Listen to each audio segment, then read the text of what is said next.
Seenkisaara Onkoloolessaa 9 Maqaa Abbaa, kan Ilmaa, kan Hafuura Qulqulluu, Waaqa tokkoon. Onkoloolessa 9 guyyaa kanatti qulqullichaan hangafa Phaapphaasotaa biyya Roomaa Abbaa Liiwaariyoos ni boqote. Namni qajeelaan dhugaan kun ijoollummaa isaatti monoksee mana kiristaanaa keessatti barumsa amantaa barachaa guddate. Biyya Roomaatti teessoo duuka bu'aa Phexros irratti hangafa Phaaphaasii ta'ee muudame. Karaa gaarii irra deemuunis Waaqayyoon tajaajile. Yeroo baay'ee ni barsiisa, ajajaa fi seerota Waaqayyoo irraa yoo darban uummata gorsuudhaatiin gara Waaqayyootti deebisaa kan ture. Qosxonxoniyoos xiqqichi erga du'eetiin booddee gantichi Uuliyaanos mootomee yookiin immoo mo'ee hangafa Waaqayyoo isa balleessettis kiristaanota gidirsaa ture. Uuliyaanos kunis ilma adaadaa Qosxenxeniyoos ture. Erga mootummaa qabateen boodas mana waaqa harkeewwanii banuun kiristaanota hundaa gidirsaa ture. Abbaa Liiwaariyoos kun biyya Roomaarraatii gara biyya Qiisaariyaa dhufe. Qulqullicha Abbaa Baasiliyoos wajjin wal arganii xiqqummaa isaaniitii eegalee mootichaa wajjin barachaa waan guddataniitiif gara mootichaa Uuliyaanos deemanii dogongora isaa guddaa fi gantummaa isaarraatii gorsanii deebisuudhaaf walii galan. Kana boodas ka'anii deeman. Isa biras gahanii fuuldura isaa dhaabbatanii dogongora isaarraa deebisuuf osoo dubbachuuf yaadanii inni garuu dursee, "Ilma ogeessa muka soofuu sana eessaan naqxanii dhuftan?" jedhee Gooftaa keenya, Fayyisaa keenya, Qoricha keenya Yesuus Kiristoos irratti qoosuu eegale. Qulqullichi Baasiliyoosis saanduqa ittiin Si'oolitti si awwaalan akka hojjetuudhaaf dhiisnee dhufnee jedhee deebiseef. Yeroo kanatti isaan irratti dheekkamuun akka mana hidhaa isaan galchan ajaje. Achittis fakkii qulqulluu Marqoriyoos arganii, "Yaa dhugaa bahaa Kiristoos mootii, gantuun kun yeroo kabajamaa Gooftaa keenya, Qoricha keenya Yesuus Kiristoos irratti qoosuu hin agartuu?" jedhanii boo'anii kadhatan. Osoo kadhatanii sirribni isaan fudhate. Abbaa Liiwaariyoos abjuu isaan osoo qulqullichi Marqoriyoos, "Gantichi kun uumaa koo isa samii fi lafa uume irratti akka qoosuuf, lubbuudhaan akka jiraatuuf hin dhiisu" yeroo jedhu arge. Hirribaas ka'ee waan arge qulqulluu Abbaa Baasiliyoositti hime. Sanaan boodas fakkii sana bakka isaatti dhaabanii innis gara Uuliyaanos deeme. Eeboodhaan waraanee ajjeesuun deebi'ee bakka isaattis fannifame. Fiixee eeboo isaa irras dhiigni ni coccoba ture. Qulqullootni sunis yeroo raajii kana arganitti, "Yaa sodaatamaa fi surra qabeessa dhugaa baatuu Kiristoos, Uuliyaaanosin ni ajjeeftee" jedhan. Yeroo sanattis akka nama eeyyee jedhutti fakkichi gadi jedhee qulqullootni kunneen Liiwaariyoosii fi Baasiliyoos ni gammadan. Kana boodas Gooftaa keenya Yesuus Kiristoosiin kan amanu Yuumaaniyoos kan jedhamu mootii ta'ee qulqulloota kanas mana hidhaatii isaan baase. Gara bakka isaaniittis deebi'an. Abbaa Liiwaariyoos kunis hordoftoota Aariyoos waan jibbuuf kiristaanota irraa adda baasee ari'aatiin ture. Adeemsa isaa gaariinis Waaqayyoon tajaajilaatiin ture. Nagaadhaanis boqote. Barri muudama isaas waggaa 7. Galanni Waaqayyoof haa ta'u. Nunis kadhannaa abbaa kanaatiin nu haa fayyisu. Eebbi isaas bara baraan nu wajjin haa ta'u. Ameen. Lammaffaa guyyaa kanatti kabajamaan hangafa Phaaphaasii Ansxookiyaa Abbaa Atinaasiyoos ni boqotan. Qulqullichi kun ijoollummaa isaatii eegalee monokkosuun baay'itaawwii ta'ee garraamummaa fi hojii gaarii qajeelummaatiin goonka ta'e. Erga hangafni Phaaphaasota Abbaa Mikaa'el boqoteetiin booddee episkooposotni hundi walitti qabamanii hangafa Phaaphaasii akka ta'uuf abbaa kana filan. Dafee dhufee abbaa kana isaan wajjin akka hangafa Phaaphaasii godhee muuduuf gara hangafa Phaaphaasii biyya Seelqii kan ta'e gara Abbaa Elmefiyaanitti ergan. Inni garuu dhufuu gaafa turu guyyoota 50 erga eeganii booddee Abbaa Atinaasiyoosiin hangafa Phaaphaasota taasisanii muudan. gara kutaa biyya lallabaa isaanittis deebi'an. Kana boodas haala isaan itti ergan irratti hundaa'e abbaa Ilmeefiriyaan ni dhufe. Gara daangaa biyya Sooriyaatti kan argamtu biyya Aamdii gahee Phaaphaasii tokko wajjin wal arge. Phaaphaasiin sunis inni waan tureef abbaa Atinaasiyoosiin hangafa Phaaphaasotaa taasisanii akka muudan itti hime. Yeroo kana dhaga'uttis seera nuyi fi isin gidduu jiru akkasitti cabsitu jedhee dheekkamuutiin qurbaana irratti ta'e ixaana aarsuu irratti namni maqaa abbaa Atinaasiyoos waame hunduu kan fo'amee haa ta'u jedhee abaaree gara biyya isaattis deebi'e. Abbaa Atinaasiyoosis yeroo kana dhaga'u baay'ee gadde. Gargaaraa isaa waamee kan si eebbisuuf na ajajami. Ani bakka ta'ee deemee waggaa tokko waanan turuuf yoo uummatni na barbaade holqa keessa kadhannaarra yookiin torbiirra jira jedhiin. Atis hojii barbaachisu hundarratti iyyuu isaan ajaji.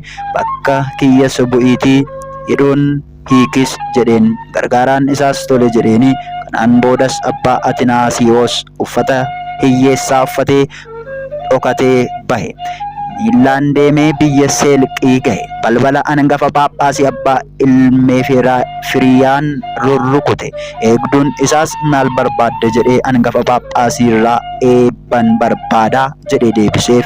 Erga itti himeefiin booddees ol galcheen. Abbaa Ilmeefiriyaanis eessaa dhuftee jedhee gaafate. Innis nyaataa fi dhugaatii dhabeen biyya Sooriyaa irraatiin dhufe. Gaaddisa kee jala taa'ee si tajaajiluun barbaadaa jedhee deebiseef. Ati luba moo daaqoniidhaa jedhee lammaffaa gaafate. Innis lamaanuu akka hin taane itti hime. Aanga'aa isaas waamee gara monoksootaa akka geessu ajajeen. Abbaa Atinaasiyoosis hojii mana keessaa hangafa Phaaphaasichaa hojjechuu faandoo fardeenii fi gaangolii kan haru ta'e. Ni daaga, bishaan ni waraaba, buddeena ni tolcha, ittoo ni hojjeta. Hojiin isaa hafuu tokkollee hin jiru ture. Akkasumas monoksootaaf mana isaanii ni haraaf, bishaan ni waraabaaf, abiddas ni bobeessaaf ture. Waan baay'ee tajaajilaniifis ergamaa samiitti isa fakkeessan. Kana boodas monoksootni sun aangoo diyaaqonummaa akka kennuuf hangafa Phaaphasotaatiin kadhataniif. Gaafa guyyaa dilbataa aangoo diyaaqonummaa kennuufiif abbaa Ilmeefiriyaan abbaa Atinaasiyoosiin waamee. Innis yaa abbaa koo ani hiyyeessa aangoo diyaaqonummaa qabaa jedheen. Hangafni Phaaphaasichaas gadi of qabummaa fi obsa isaa ajaa'ibsiifatee akka aangoo diyaaqonummaatiin tajaajilus ajajeen. Aangoo diyaaqonummaatiin ji'a 7 ni tajaajile. Hangafni Phaaphasotaa sunis beekumsa isaa argee aangoo lubummaa kennuufii fedhe. Gaafa guyyaa dilbataa mana kiristaanaa keessatti waamee Hafuurri Qulqulluun aangoo lubummaa siin muuduuf si filateeraa jedheen. Abbaa Atinaasiyoosis akka isa dhiisuuf boo'e ni kadhate. Dhiisuu didaniis dhiifama gaafate. Akka luba ta'e itti hime. Monoksoonni hunduu ajaa'ibsiifatanii baay'ees itti gammadan. Abbaa Ilmeefiriyaanos hubannaa isaa, beekumsa isaa, baay'ina tajaajila isaa argee biyya Phaaphaasiin ishee jalaa du'e tokkoof Phaaphaasii taasisee muuduu barbaade. Gaafa guyyaa dilbataa tokko Phaaphasota, episkooposota, lubootaa fi daaqonoota walitti qabee abbaa Atinaasiyoosiin dhiyeesse. Biyya tokkoof Phaaphaasii taatu Hafuurri Qulqulluun si waameeraa jedhaniin. Innis dhagahee hedduu boo'e. Akka isa dhiisaniifis ni kadhate. Akka isa hin dhiifne yeroo hubatetti akka hangafa Phaaphasotaa biyya Anxookiyaa akka ta'ee fi iccitii dhufaatii isaas isaaniif ibse. Yeroo sanattis abbaa Ilmeefiriyaan ni nahe. gonfoo isaas ofirraatii baasee lafa irratti kufe. Yeroo dheeraadhaaf akka nama du'ee ta'e. Bakka kufee ka'ees yaa obboloota koo waanan godhee natti himame har'a abiddi samii irraatii bu'ee akka na hin gubneedhaaf lafti safaan bantee akka na hin liqimsineef nan sodaadhe. Gooftaan koo hangafni Phaaphaasota Anxookiyaa bishaan waraabee kosii fardeenii fi gaangolii haree mana koo keessas akka garbichaatti tajaajiluun seera dhaahoo. Anaaf wayyoo jedhee ni iyye. Phaaphaasotnii fi namootni achitti walitti qabaman hunduu yeroo kana dhagaanitti gara miilla isaatti kufanii jilbeenfachuudhaan harkaa fi miilla isaas dhungatanii hangafni Phaaphaasichaas uffata lubaa babbareedaa akka itti uwwisan fannoo harkaa akka fidaniif teessoo isaas akka teessisan ajaje. Kana booddees Phaaphaasotni isa baatanii Akiyoos kunis siif ni ta'a jechuudha. Si'a sadii mana kiristaanaatti naannessanii gara maqdasiitti ol galchaniin. Kanaan booddees uffata galatoo yookiin qiddaasii uffatee aarsaa dhiyeesse.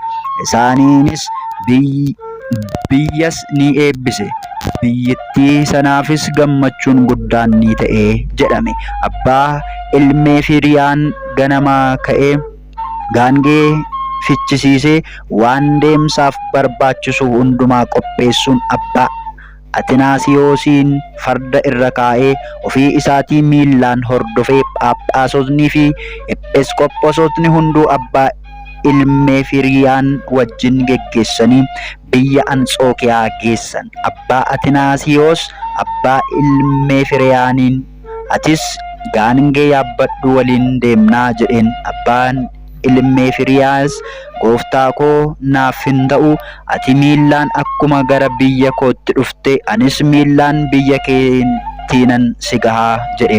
Phaaphaasotni biyya Anxookiyaa yeroo dhufaatii abbaa Atinaasiyoosiin dhagahan uummata wajjin isa simachuudhaaf bahan. Kabaja guddaadhaan simatanii gara teessoo kabajaa isaaniittis sanattis galchan. Abbaa ilmee Firiyaanosis teessoo qopheessanii kabajaan irra teessisan. Guyyaa sanatti baay'ee gammadan. Nagaa itti dhaammatanis gara biyya isaaniitti nagaadhaan deebi'an. Abbaa Atinaasiyoosis jireenya gaarii jiraate. Amantoota sirriitti dhugaadhaan eege. Deemsa isaa gaariis xumuree nagaadhaan boqote. Galanni Waaqayyoodhaaf haa ta'u. Nuunis kadhannaa abbaa qajeelaa kanaatiin nu haa fayyisu. Eebbi isaas bara baraan oolee nu waliin haa jiraatu hanga bara baraatti. Ameen. Guyyaa kanatti baragantuu Diyooqilxaanositti biyya Anxookiyaatti wareegamaa jalqabaa kan ta'e Isxifaanos ni boqote. Innis ilma Niqoomiyoos obboleessa Faasileedis nama gosa kabajamaati. Abbaa isaa biyya Anxookiyaatti namoota gurguddoo jiran keessaa qabeenyaa warqiin, meetiin, garboota dhiiraa fi dubaraatiin baay'ee kan sooromedha. Gooftaan keenya, fayyisaan keenya, qorichi keenya Yesuus Kiristoos ni kabaja, ni sodaata. Hiyyeessotaafis kennaa ni kenna. Namoota birattis baay'ee jaallatamaadha. Qulqulluu Isxifaanosis gorsa gaariin guddisanii jalqaba faarfannaa Daawit itti aansuudhaatiin kitaabota kakuu moofaa fi kakuu haaraa hanga beekumsi hafuurri qulqulluu isa guututti barsiisan. Lammaffaas ogummaa foonii kanneen akka farda gulufsiisuu, eeboo darbachuu fi xiyyaan waraanuu mana qulqullichaa Faasileedisitti qulqulloota akka Fiqxoorii fi Galaadiyoos wajjiniin barate. Ilma obboleessa isaa waan ta'eef ilma Faasiliides jedhama.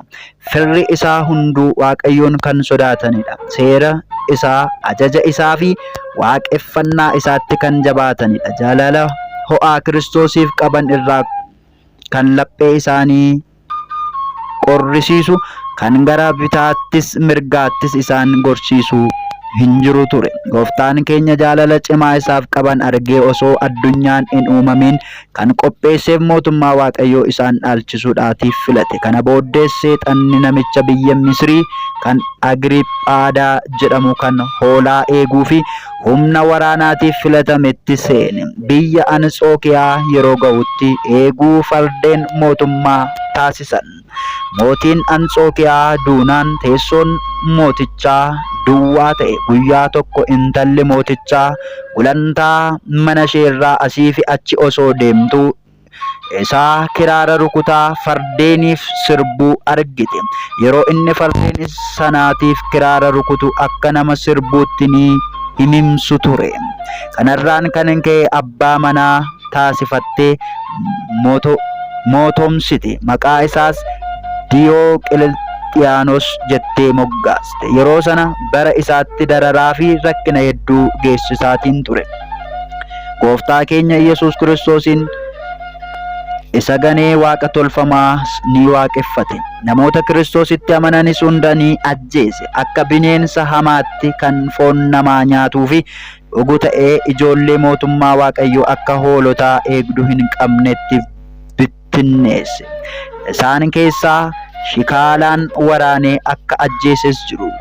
Kanneen qale eebootiin waraanee akkasumas immoo abiddaan gubee kan ajjeeses baay'een isaanii ni jiru. Hanga namoota hidhee afaan isaanii luugamuun gara biyya Misiriitti ari'eetti boo'ichi guddaan biyya Anxookiyaatti hanga guutuutti abbaa manaa waa'ee haadha manaa, haati manaa waa'ee abbaa manaa, haatii fi abbaan waa'ee ijoollee isaanii, ijoolleenis waa'ee warra isaanii, namootni hunduu waa'ee fira isaanii dubbachuu hanga hin dandeenyetti foon wareegamtootaas hanga bakka adda addaatti bittinnaa'utti ga'e. Warra eegduuf qarshii kennanii kan awwaalaniin ala kan awwaalame gonkumaallee hin jiru ture. Qulqullichi Isxifaanos Waaqayyo gonfoo wareegamummaa akka kennuuf kadhachaa ture. Guyyaa jalqabaatti mootichi Diyooqilixiyaanos biyyootni naannoo inni bitu keessa jiran hunduu mana kiristaanotaa cufanii mana waaqa tolfamaa akka banan, waaqarkeen yeroo waraanaatti akka mo'annu nu gargaaru waan ta'eetiif akka waaqeffattan jedhee ajaje.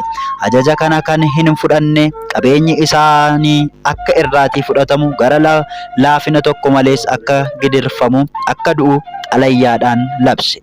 Namoota mootummaa gurguddoo, uummata gurguddaa hanga xiqqaatti walitti qabee xalayyaan badduun sunis akka isaaniif dubbifamu godhe. Qulqullichi Isxifaanos yeroo kana dhaga'utti waa'ee Kiristoosiif baay'ee aare. Diyooqilixaanosiinis akka waan gatii hin qabne tokkotti ilaale. Xalayyaa xuraa'aa Aphiloon akka waaqeffamu ajaju kana barreessitee kan lolaaf kakaasuun kee maali? Kanas kan balleessu gooftaan keenya Yesuus Kiristoos jira jedheen. Erga kana jedhees loltuu xalayaa kana baatutti utaalee xalayyicha harkaa fuudhee kukkutee gate. Mootichis qulqullicha Isxifaanosin maal gochaa jirta? Ofirratti badiinsa fiddee jedheen. Kana booddees goraadee yookiin seefii isaa baasee bakka lamatti isa tarsaase. Mormi qulqullicha Isxifaanos yeroo baay'eef fuuldura mootichaa dhaabbattee rakkina inni kiristaanota irraan gahaa jiru gara fuulduraattis iji mootichaa akka jaamu kennaa akka kennu isaan booddee akka badu itti himte. Mormi qulqullicha Yohaannis gantichaa Heroodisiin akka ceephaate hunda mormi qulqullicha Isxifaanos yeroo Diyooqilixaanosiin ceephaatu ilaaluudhaatiin uummanni hedduun kan walitti qabaman ta'e. Hojiin gadhee Heroodisii fi Diyooqilixaanos tokkoo fi kan adda hin baanedha. Heroodos nama qajeelaa, dubartootni kan dahan keessaa kan akka isaa hin jiru kan jedhameef raajicha kan ajjeese hojiin sagaagalummaa isaa akka ifa hin baaneef jedheetiin ture. Kanaafis raamma'ee nyaatamee lafti haadha manaa isaa liqimsitee intalli isheellee maraattee rakkinni guddaan isa quunname. Mataan qulqullicha Yohaannis sagaagalummaa isaa ifa baaftee ceephaate. Mooticha Diyooqilxaanosiinis waaqeffannaa waaqa tolfamaa mul'isee waaqeffannaa waaqayyoo dhoksuutiif mataa qulqullicha Isxifaanos irraa mure.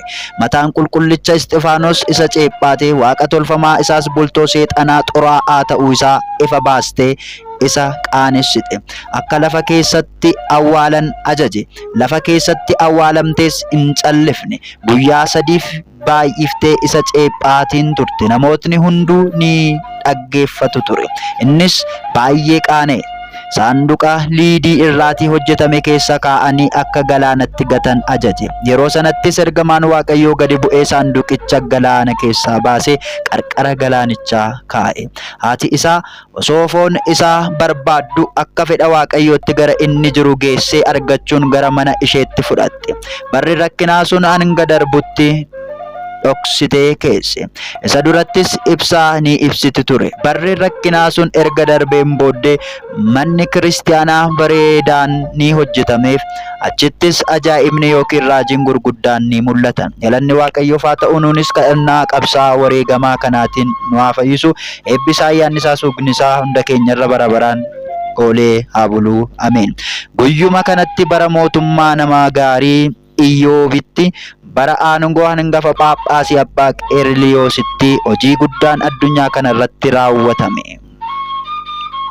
Walakkaa guyyaatti yookiin waarii aduun dhiitee urjiiwwan mul'atanii galgalas ta'e. Namootni ibsaa ibsuun baay'ee sodaatanii iyya guddaan waaqayyoon kadhatanii. Waaqayyos iyya isaanii dhagahee dukkana sana balleesse. Biiftuunis akkuma odeeffannoo isheetti baatee addunyaa hundaatiif ifnaanis gooftaan keenya lapheerraa galateeffatani. Uummatni walitti qabamanii ayyaaneffannaa waaqayyoo taasisan. Akka cubbuu isaaniittis waan isaan hin balleessineef guddisanii galateeffatan.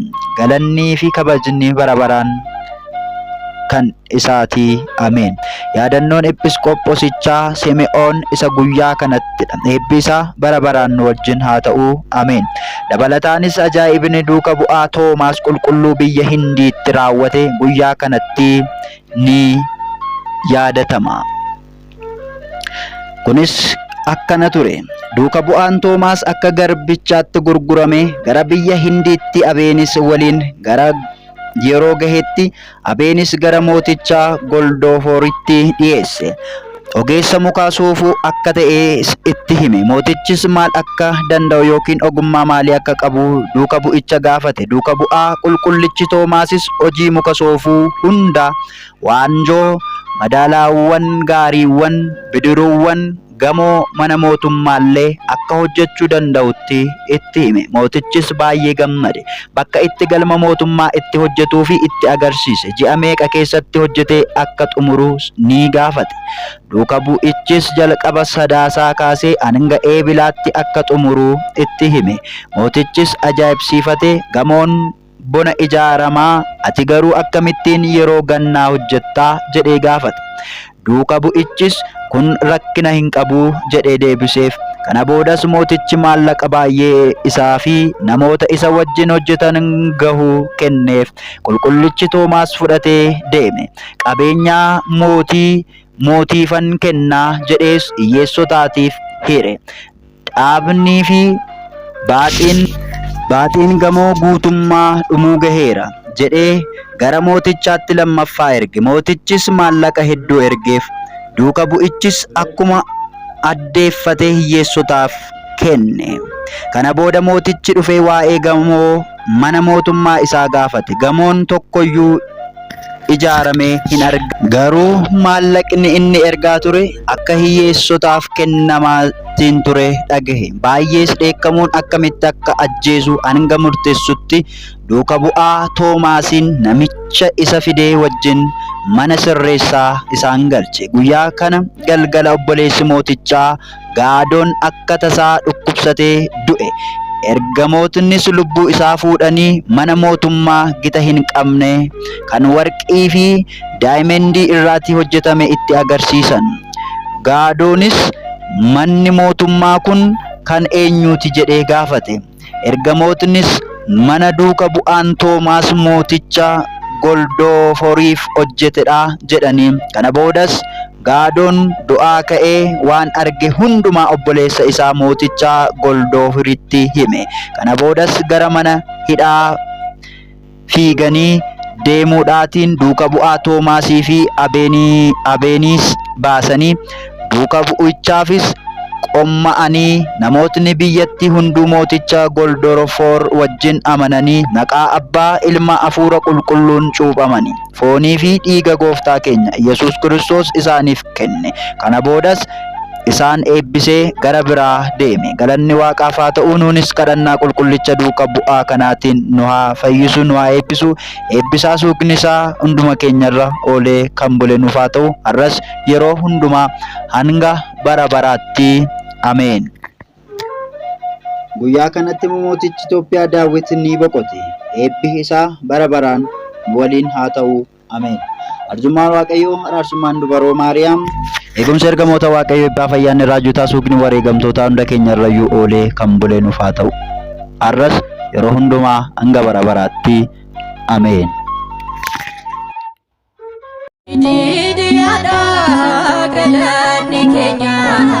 Ulfina isaatiif kaanee hundi keenya Waaqa jiraatu hundaa dabarsee weedduu hafuuraa